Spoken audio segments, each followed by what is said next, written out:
to go.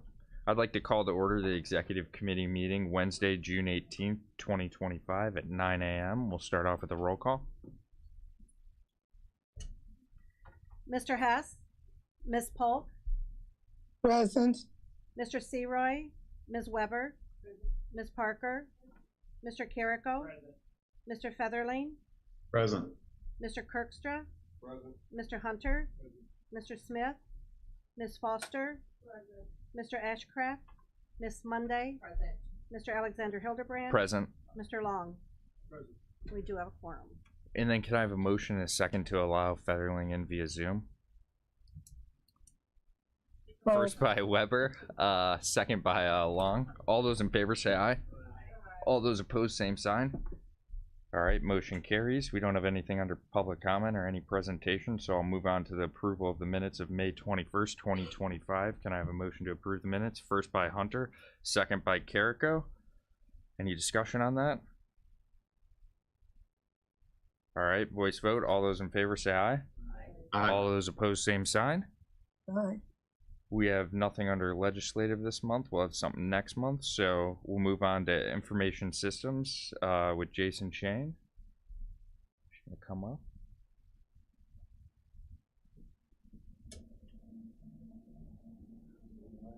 Morning, Jason. Morning, Chairman. 2 meetings today, so we're gonna make it efficient. Good morning, ladies and gentlemen. I'm going to keep it short and sweet. I just want to make sure I was here available if you guys had any questions.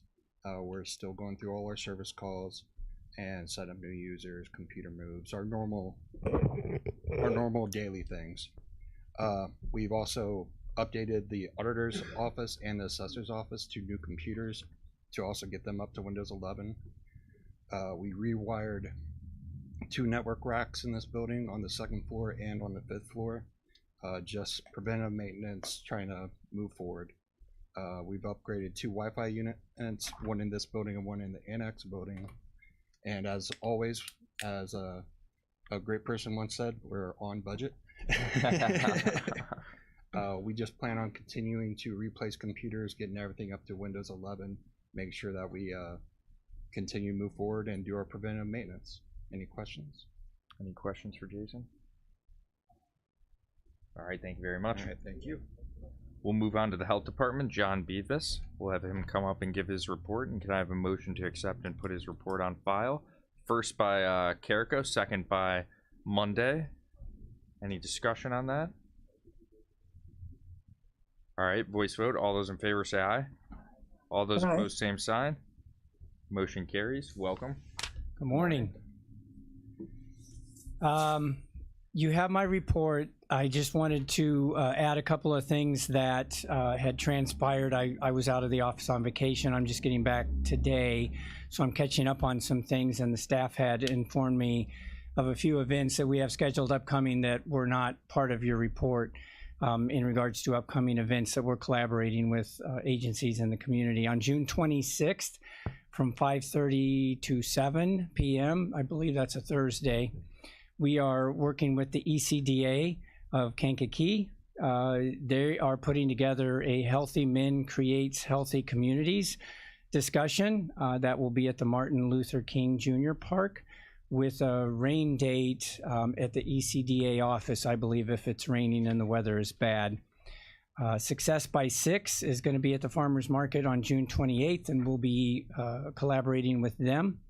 On June 24th, Dwayne Dean and the health department are working on a community skills for individuals. I'm not quite sure what that entails yet. I was just given this information this morning, but we'll be working with them on June 24th. And then upcoming July 12th, we will be at the Farmers Market again with the EMA, the Emergency Management Agency of the county. Becky Powell, I believe, and Kara Becker with our FEP, our Public Health Emergency Preparedness Grant, will be conducting education and I believe have some preventative resources there. And then I'm going to let Mr. Hunter lead me into the answer for this next. Mr. Beavis. Mr. Hunter? Can you hear me? Yeah, Thank you're you, on. Chairman. I just want to share some stuff that I've been interfacing with Antonio and Beavis on a mutual interest. Additionally, and I got a report that he was successful in terms of hiring an individual who is cream de la cream, I've been advised. Additionally, I think probably more importantly is that the NAACP, in conjunction with the health department, has conducted a couple of panels with a myriad of healthcare professionals on different subject matters. And let me just say further, and I think John can probably go into it in a little bit more detail. There was about 20 some odd healthcare professionals from different disciplines: surgeons, pharmacists, nurses, administrators, from all the different areas of healthcare. And any kind of particular question regarding their subject matter was presented by those individuals. I mean, very important information, from the public, as well as scenarios that Dr. McChristen gave. And if you would think about something like this on a Saturday morning at 10 o'clock and having those experts talk about their specific areas and with different scenarios, it was really amazing. So it's my understanding also that this same group, or maybe a facsimile thereof, will be making a presentation at the state convention with NAACP. But John, you can articulate some other things that maybe I didn't mention. So, yeah, the first NAACP event that we helped host a few months ago, I talked to you about here. It was called Let's Talk Health. It was very well received. It also had approximately 22 speakers at that one, and it was very well done. And it looked like this one, I had to leave through part of the program, but I was there at the beginning. This one was specifically on men's health. So it was a great opportunity. I only wish it would have been a little better attended, but again, it was a beautiful Saturday morning, and it is hard to get. I have talked with Mr. Hunter, maybe with in conjunction with another event where we know we're going to have a large crowd already present. That might help draw some more individuals to a specific program as part of another program. So I think that is the hope there. But it was great to be able to participate and help with that collaboration with them on both events. And then, yeah, we recently at the health department have had a retirement that was announced. The individual is still working with us through August, and we were able to snag an individual. Kenneth is his name. I don't have his last name, unfortunately, right now. I'm forgetting it, and I apologize. But Kenneth worked for the Chicago Public Schools as a food service manager. He also worked as a sanitarian, which is what our food inspectors are, with the Chicago Department of Public Health and the Cook County Department of Public Health for over 5 years. And he is planning to take his LEHP, which is his Licensed Environmental Health Practitioner's exam. That's sort of the credential that I have one of those. Keith Winowski has one of those. Each health department is required to at least try to have one of those individuals on site. And we currently have 3. If Kenneth passes his, he would be 4. And then, which would be a trade-off because the one retiring is our other LEHP. But he comes to us already with previous experience. So in many instances, when we hire an individual for any position, you're almost having to teach them from the ground up to build them. But that was not the case here. He's already got experience. He just needs to learn our paperwork, our processes, and those types of things. So he already has a wealth of experience, and we're going to plug him into positions maybe where we had some weaknesses and try to make those areas stronger then. So great to have him as a welcome addition. So we currently have 1 position open. That's still our maternal and child health coordinator. That individual retired a year ago. And it's a registered nurse that we need, that we're looking for experience with WIC and family case management. So it's a little bit harder to find that, hard to find that one in the grocery store on the shelf. So we are researching that one, but we are making do with some people that are wearing multiple hats currently to cover the work that's being missed by that individual. Any more questions for John? All right, thank you. All right, thank you very much, everybody. Next up, we have schools. Dr. Patricia High. We'll have her come up to the front.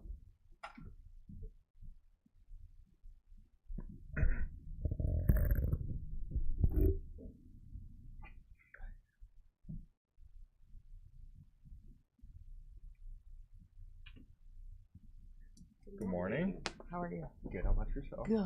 Good morning. So last time I was meeting kind of virtually Yes. because of course I have meetings on Wednesday. June is kind of that down month, not for our office though. That's why I'm in the office this week. So during the last executive board meeting, we talked about the roles of the regional office, and I gave you probably like 8 core functions. And so like this first meeting here, I'm going to cover regulatory compliance and oversight and give you some data that we have for that. So when it comes to regulatory compliance and oversight, school compliance visits are part of the regional office requirements based on statutes. So every 5 years, we do compliance cycles with different districts. Usually we have between 4 and 3 a year. We had 4 this year, and we're kind of wrapping those up.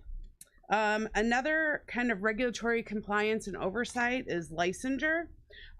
We manage certification and renewals for teachers, administrators, professionals, subs, all of those all of those kind of job functions within the school. So licensed, registered, currently that we're just re-registered with 863. Substitute teachers license registered 308. Endorsements we issued were 243. Paraprofessional license issued 160.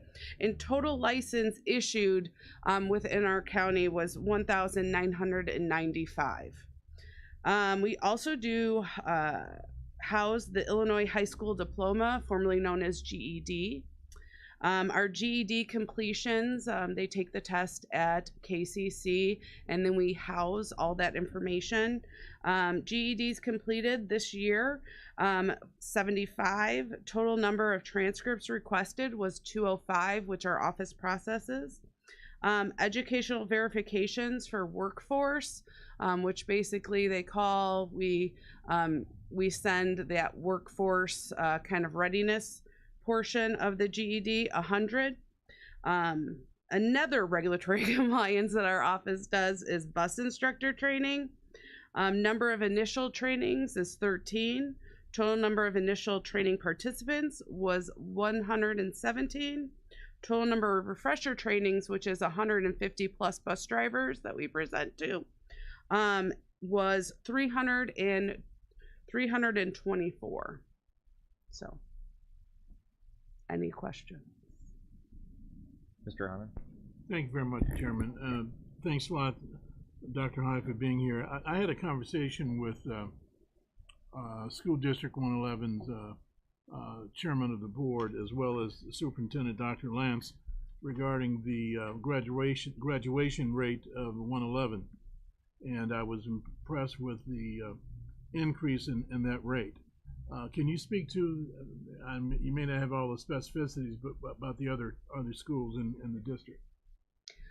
So again, it's an individual district basis, kind of how you met with the chairman and Dr. Lance. So every school has actually different graduation requirements. So that's also interesting. But when it comes to each school district, everything is individualized. Everything's on the Illinois High School, the Illinois School Report Card that you can access for any district throughout the state. And there's also a comparative tool that you can compare different data sources, whether it be high school graduation, freshman on track, any of that. Off the top of your head, and I just spoke to 111, can you speak to those other districts? Have they gone up or stayed the same or what? I cannot, I don't know that data offhand. That's unfair, It's okay. Yeah. Again, it's all readily accessible for, for everybody to look at on the Illinois High School Diploma. Or Illinois High School Illinois school report card. Yeah. Ms. Parker? Yes. Thank you, Chairman. I have a question, and it's a concern, basically. I'm very concerned about the reading and writing scores of ACT, but I'm more concerned about the general scores. How are we compared to other counties in the nation as far as those scores, and what can be done to get those scores up? So it's a very interesting question. So again, the Illinois school report card does compare all of that information. I will say that we in our county, and knowing our district just because I have the high school background, they do a lot of test prep. Again, I was just luckily on a college visit, a bunch of college visits, 5 actually, with my daughter, mother-daughter trip. And it was interesting listening to those advisors talk about the ACT and SAT not having a factor in the college admissions. So I was kind of shocked by that, because here I am with my daughter, like, you have to take PSAT prep, you have to do all this. So again, it definitely varies per district, but I think that our school districts are doing what they can. We do, again, have a teacher shortage, but they're doing the best they can, because a lot of our schools are the hearts of our community. Exactly. I teach literature, Yep. as you know, and I am really challenged because the high school kids, especially in the honors classes, are taking this class and they don't like to read. They want to watch a movie, and I'm going, does it say film class? And I go, it's a literature class. You're going to have to read a book and actually read it. And I question them and I make them write on it, and they don't like it because they're so used to this dang phone. They want to read. Is it on my phone? Can I get it on my phone? And I go, read a book, hold it in your hands and read it. And it is a challenge to get them to do that. But they have learned that, old lady here, I come from old school, that they finally have picked up the book and they're reading. And I have to turn it into a soap opera. For instance, Gatsby, there's adultery, there's alcoholism, there's mental health thing, there's affairs going on, and a murder. And so it's getting them just to get interest in it prior to getting them to read the book. And I wondered if you had a place for literature teachers who need a little recovery and a little help. If there was a workshop for that. Yeah, so we the 12-step, that's exactly what we need. So it's interesting, the conversation that we're having. So the ISB came out with the Illinois Literacy Plan for the focuses on increased literacy within the classroom. We have a series. I actually hired a literacy coach to go out to districts and help kind of guide them through best practice of reading, basically. And so we're going to continue that series. My literacy coach is employed by 3 different school districts, and we cost recover her. But she comes from us. She comes to us from up north. But we go through kind of a series. So we do have professional development at ICANN that covers literacy. And the phones are a real issue. I will say that. My daughter actually reads her books on her phone. I don't know how she does it. I can't see it. But like I said, kids are changing, and we just have to, they have information so readily available to them that it's almost like that instant gratification. It is. It is a challenge. Yeah. And our summer vacation, we call it summer recovery. Right. Because it is hard to get the kids focused on what they need to be doing. And I have to prepare them for college. And I said, no, this does not happen in college. You don't come up here and argue, a grade. It is just really hard that they want to be better, but they don't want to work at it. Correct. So, yeah. So I might take that literacy. And we're here. Rosemary? Question. Do you know how many graduates we had this year? I don't. So if you're talking about as the county as a whole, Yeah. again, every school district is different, but Illinois School Report Card does have that data. Okay. So if you're looking for a specific number, it's all on that the Yeah, website. it seemed like the score, the number for GED 75 was kind of low to me. I know we used to have people, we had classes for GED all around the county, and now we don't have that anymore. So they do at KCC have Illinois High School Diploma Prep. GED did change probably about, I want to say it's 5 years now. It's a little more difficult. Yeah. But my assistant regional soup actually just attended the Illinois High School Diploma graduation at KCC. It's always a great celebration. I think that it's a difficult test. We have students in our safe school that do take the test, and it takes a while to go through those modules and kind of prepare for that assessment. Yeah. So it has gotten difficult. But again, all different ages take that. So, yeah. Do you all, well, maybe, I don't know if you know, does KCC help with transportation to get people out in the outlying areas to KCC? Because, you know, they did have people in different communities teaching the GED. Correct. My classroom was one of them that had GED prep back in the day. I'm not sure on that. Again, KCC could be a resource for us, though. The other question I had was about busing. In general, I know there was some information on the TV about they found out a lot of these busing companies did not have insurance. Do you all track that to make sure that the busing companies that are transporting children do have insurance in place? So again, that's a school board policy.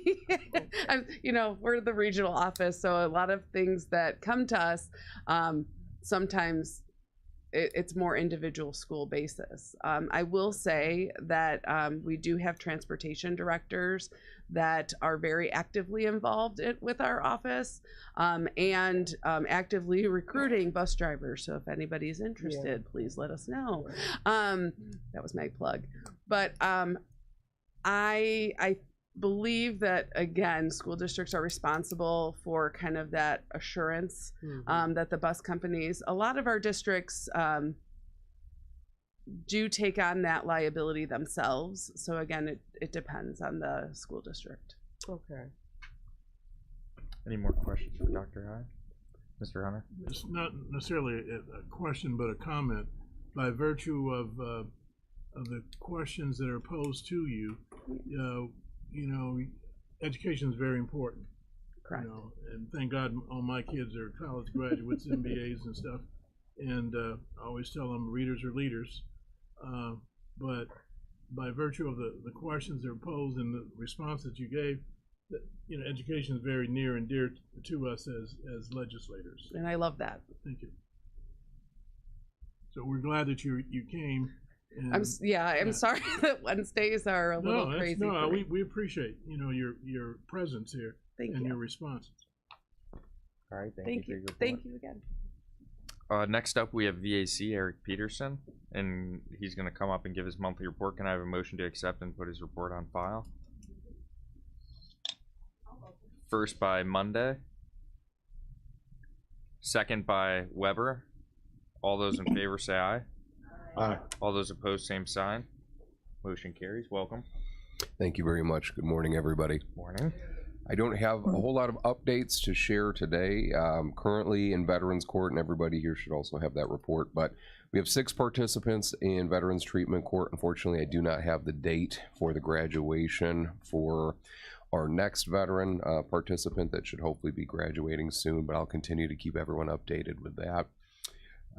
As far as our office, Chris, who's our front desk associate, received her OGC number, which means that she'll be able to help a lot of the veterans that are coming to our office. It's a little bit further into the accreditation stage for her, so that we don't necessarily need to schedule appointments with our VSOs. Now, sometimes our front desk person, Chris, might be able to help them, which is phenomenal. Memorial Day services were very well attended to include the graveside memorial service for one-time unclaimed veteran John Kernbauer. We claimed him as our veteran, and I want to thank everybody for attending. It was a very well attended event. And then also on Memorial Day over at the courthouse, thank you to everybody that attended our Memorial Day ceremony there as well. Myself and Karen, we both attended the Illinois Association of County Officials conference, which was earlier in May. Outside of that, the Liberty Lodge is up to 8 occupants now. We have met with the executive director, the new executive director of the Kankakee County Housing Authority, Joseph Anderson. I think 3 times now. I just met with him recently over at the lodge to take him around, make sure that he understood how everything was working over there, and to ensure that the Veterans Assistance Commission can continue to provide supportive services for the veterans that are staying there, so we can make sure that they are truly supported. In addition to that, the only other updates that I did want to share, we also welcomed Colton County Auditor, his wonderful assistant Sandy, into our office recently in mid-May, just to ensure that our office was operating well within compliance of the standard operating procedures that Colton has been working on and putting out as far as cash handling and things like that. So we really appreciated him making the time, stop by our office, see how we do things, and making sure that we're doing everything correctly. In addition to that, we also had the Veterans Assistance Commission ran the Veteran Resource Fair for the Heroes, Hogs, and Hot Rods Festival that was on June 1st in Manteno. It was very well attended. It was an exceptional event. We had a lot of resources under one tent. I believe it was around 50. Within 30 minutes of the opening ceremony, we had a Vietnam veteran that came into our tent who was suicidal, and that was why he came to our event. Within 5 minutes of him entering our resource fair, he was connected with 4 different resources and a whole team of veterans and supporters to make sure that he didn't feel alone. So after that, everything else was considered a win for me. But other than that, that is all that I have. Does anybody have any questions? Mr. Hunter? Yeah, and I don't want to sound like Snipes, but anyway, I just want to thank you guys. I was provided a large picture of a deceased Vietnam veteran who hailed from Kankakee. I knew the family, grew up with the family. Jimmy O'Neill, who was killed during the Vietnam War. And I can't remember who gave it to me, but it's a really big pictorial picture of Jimmy. And I think the family really appreciated it, and they're going to frame it and put it in their home. But it's kind of neat to have something like that. But, that was a hell of a situation. Thank God I got a 351 draft number when they had, they're calling everybody and their mama, to the Vietnam War. So thank you very much for that. Absolutely. Thank you. All right, thank you for your report. Thank you. Appreciate it. Thank you. Next up, Anita is not here. She's on vacation, so we're going to move on to community service. The county assessor's monthly report, Eric Blair. Can I have a motion to accept and put his report on file? First by Hunter. Second by Long. All those in favor say aye. Aye. All those opposed, same sign. All right, motion carries. Eric.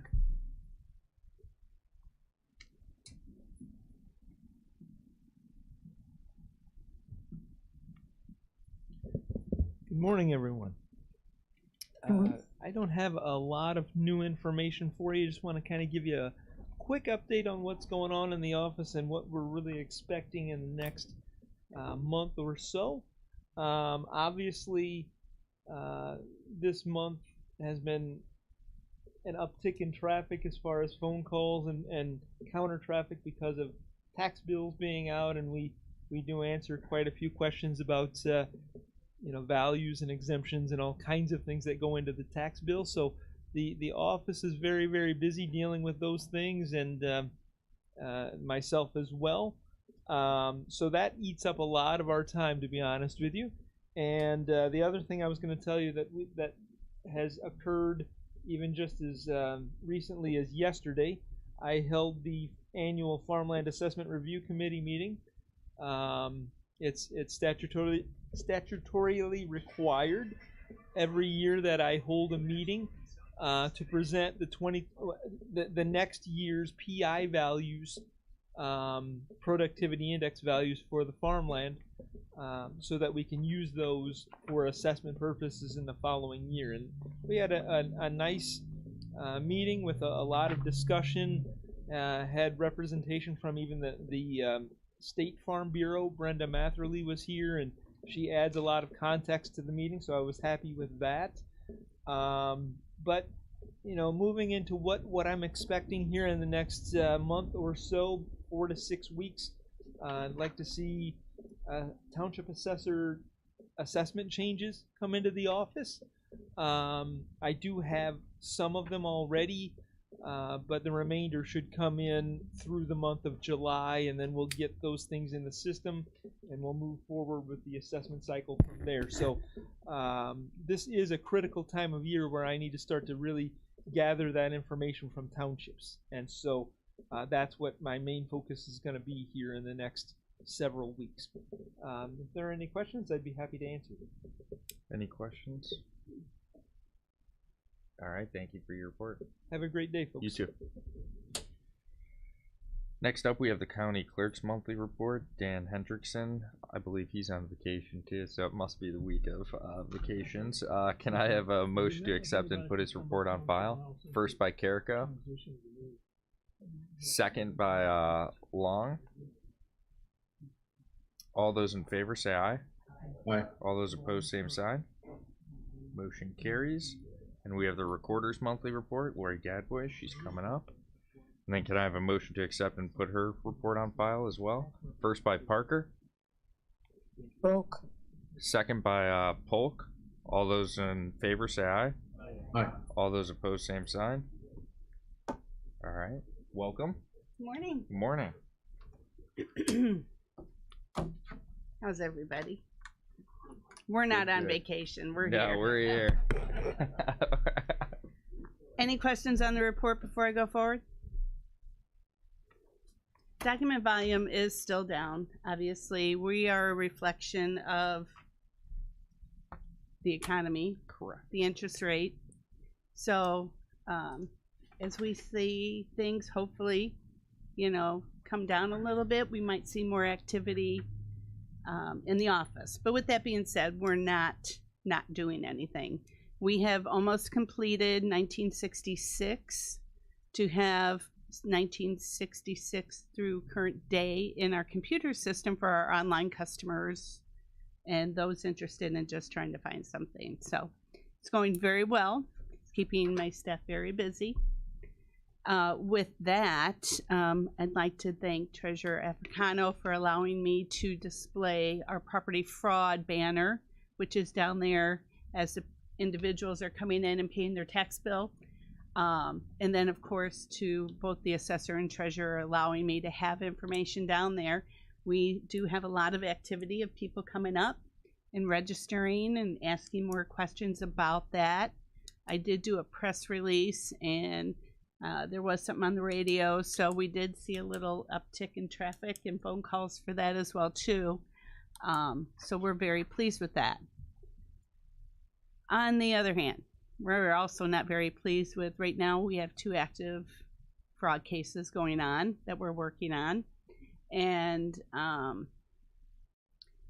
so meeting with the sheriff and the state's attorney's office, we're looking at following a model that is happening right now in Detroit, Michigan, through their registrar, which is their recorder, and elevating the fraud task force per se a little more, putting a little more teeth into it and getting things a little stronger. So we unfortunately have some activities that are going on, and we are wanting to put a stop to it. We all work very hard for our properties and our homes, and to have people come in and do what they do is wrong. And it's paper terrorism, and we're going to work really hard here in Kankakee County to put a stop to it. We appreciate that. So we're taking our next step efforts, and we will keep you apprised of what's going on. It's going to take a little time, but we're going to get there.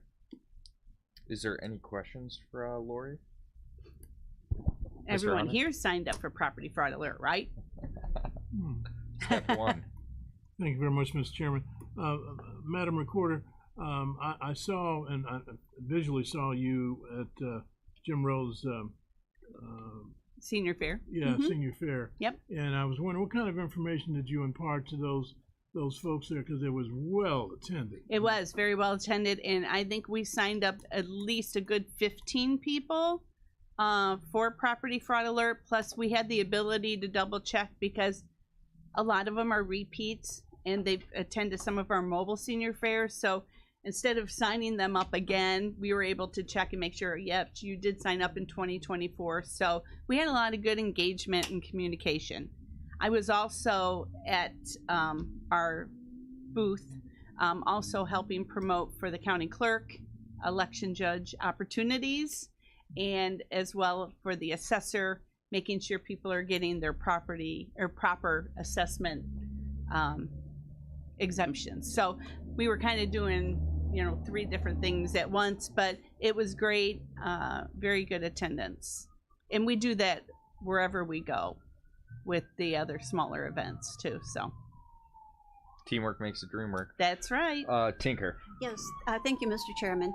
Lori, Nick just wanted me to remind everyone that on TV you see the fraud Yes. programs and to sign up, and they're for a fee. Yes. And Kankakee County's is free. Yes. And I'm glad you brought that up because we had 2 incidents. People down at the treasurer's took my flyer with the QR code and scanned it, which is supposed to be the easiest way to do things, right? Well, we have found out bad people have found a way to do a advertisement on top of going in to sign up for free Property Fraud Alert, where it has you put your credit card in. So if anyone is listening, please do not put your credit card in. Back it out, cancel it, whatever. They both called our office, which we told them to call your credit card company right now. And then just call us. We're happy to sign you up. My staff is more than welcome to do that, because then that way we're making sure we're getting you in. But never, never, never do we accept a credit card for free Property Fraud Alert. Okay? Thank you, Lori. Wow. We just can't keep up with them. They're, they're amazing. It's always something. It wrong is. with that, It so. is constantly something. But other than that, things are great in the office. Like I said, we're moving forward. I'm constantly putting information in. We're preparing with Jason for the new whatever Microsoft is putting us through yet again. So we're getting ready for that, and so no surprises. Well, thank you for your report. We Yep. appreciate it. Very good. Thank you. Yes. Next up, we have an AWAC update by Tinker Parker. Thank you, Mr. Chairman. I'm going to be brief, but a happy news that I met with a lady that works in Bradley, and she's very familiar with shelters, and I gave her an application to apply, so I think that slot may be filled very soon. So for another committee member for AWAC. So she will be contacting you. It'll be coming to your office very soon. Thank you very much. Appreciate it. Yeah. And the other thing is just for my PSA for this month is please keep fresh water in the bowls for your animals who are outside during this hot weather. And if you're feeding feral cats at your house, please make sure they have water, and please get them spayed and neutered to help with the population. Please do. Thank you very much. Next up, we have appointments, reappointments, and resignations. The reappointment of Antonio Carrico to the Board of Health. the reappointment of Catherine Hamblin to the Board of Health, the reappointment of Cole Jarvis to the Historic Preservation Commission, the reappointment of Lisa Sanford to the Kankakee Regional Land Bank Authority, the reappointment of George H. Ryan Jr. to the Kankakee Valley Airport Authority, reappointment of David Sargent to the Cabri Area Fire Protection District, reappointment of Paul Mao to the Cabri Area Fire Protection District, reappointment of Brian Grob to the Pilot Township Fire Protection District, reappointment of Paul Kroll to the Pilot Township Fire Protection District, reappointment of Ralph Mercier to the St. Anne Fire Protection District, reappointment of Lawrence Blanchette to the Mantino Drainage District number 6, reappointment of Wayne Blanchette to the Mantino Drainage District number 6, reappointment of Alan Lamore to the Mantino Drainage District number 9, reappointment of Mark Brinkman to the Moments Pembroke Union Drainage District number 1, reappointment of David Marcotte to the Spring Creek Drainage District, appointment of Denise Turner to the University of Illinois Extension, resignation of Peter Dvorak from the Kankakee River Valley Forest Preserve District. And then can I have a motion to combine and approve those? First by Hunter, second by Long. All those in favor say aye. Aye. All those opposed, same sign. All right, motion carries. And then we have the openings. You want to read those, Joanne? No, I'm joking. Oh my God. One opening on the Animal Welfare Advisory Committee, a shelter community representative. One opening on the Historic Preservation Commission, a historian. 4 openings on the Regional Planning Commission. 2 openings on the Kankakee County Board of Health, an at-large member, and then a dentist. 1 opening on the Kankakee County Housing Authority, which is a tenant. 1 opening on the Kankakee River Valley Forest Preserve District. 3 openings on the Baker Creek Drainage District. 2 openings on the BM Lewis Drainage District, 1 opening on the Canavan Drainage District, 1 opening on the Clausen Park Drainage District, 1 opening on the X-Line Creek Drainage District, 2 openings on the Gar Creek Drainage District, 3 openings on the Grinnell Special Drainage District, 1 opening on the Joe Bennis Drainage District, 2 openings on the Mantino Drainage District number 3, 1 opening on the Mantino Drainage District number 6, 2 openings on the McGilvery Special Drainage District, 1 opening on the Minnie Creek Drainage District, 1 opening on the Moments Pembroke Union Drainage District number 1, 1 opening on the Moments and Yellowhead Drainage District number 1, 2 openings on the Raymond Drainage District number 1, 1 opening on the Rockville Drainage District number 1, and 1 opening on the Yellowhead and Washington Union Drainage District number 2. Could you repeat that? No. You'll have to rewind on YouTube. Anything under new business? All right. Anything under old business? All right. We're at the last Mr. one. Chairman? Mr. Kirkstra? Yes, in honor of our absent Take over. board member, Yeah. I'd like to make a motion that we adjourn. All right. Motion to adjourn by Kirkstra. Second. Second by Long. All those in favor say aye. Aye. All those opposed, same sign.